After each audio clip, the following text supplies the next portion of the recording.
Сәлем достар, бұл видеода кеуде бұлшықеттерін түсіндіремін. Кеуде бұлшықеттері беткей және терең болып бөлінеді.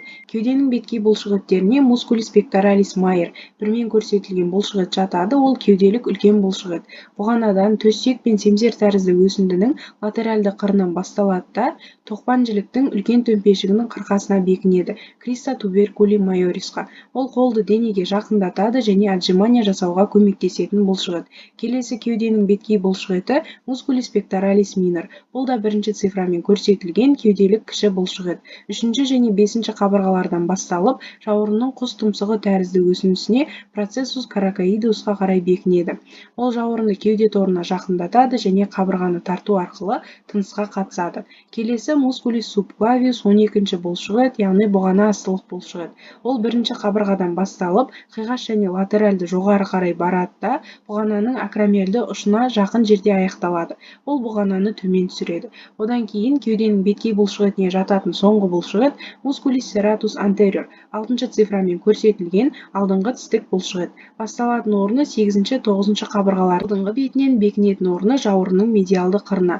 Ол жауырынды ішке және латеральды бұрады, қабырғаны тартып тыныс алуға қатысады. Келесі кеуденің терең бұлшықеттері мускулис интеркосталис экстерни және мускулис интеркосталис интерни. Оларды осылай қабырғаны салу арқылы түсіндіремін. Мына екі сызықты қабырға деп елестетеміз және осы жерде қабырға аралық сыртқы бұлшықет жоғарыда тұрған қабырғаның төменгі қырынан төменде тұрған қабырғаның жоғарғы қырына қарай қиғаш барып бекінеді. Ал қабырға аралық ішкі бұлшықет керісінше, яғни төмен орналасқан қабырғаның жоғарғы шетінен жоғары орналасқан қабырғаның төменгі шетіне қарай бекінеді.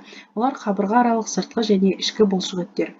Қабырға астылық бұлшықеттер 10-ші, 12-ші қабырғалардың ішкі бетінен басталып, осы маңайда аяқталатын болып табылады. Келесі мускулис трансверсус тарацис көлденең кеуделік бұлшықет. Басталатын орны төс денесінің және семсер тәрізді өсіндісінің артқы бетінен, ал бекінетін орны қабырғалардың ішкі бетіне. Көлденең кеуделік бұлшықет те тынысқа қатысады екен. Келесі мускулис леватор кастарум қабырғаны көтеретін бұлшықет. 7-ші мойын омыртқасынан 11-ші кеуде омыртқасына дейінгі аралықтағы көлденең өсінділерден басталады да қабырғаларға қарай бекінеді. Бұл да қабырғаны көтеру арқылы тыныс қозғалысына қатысады.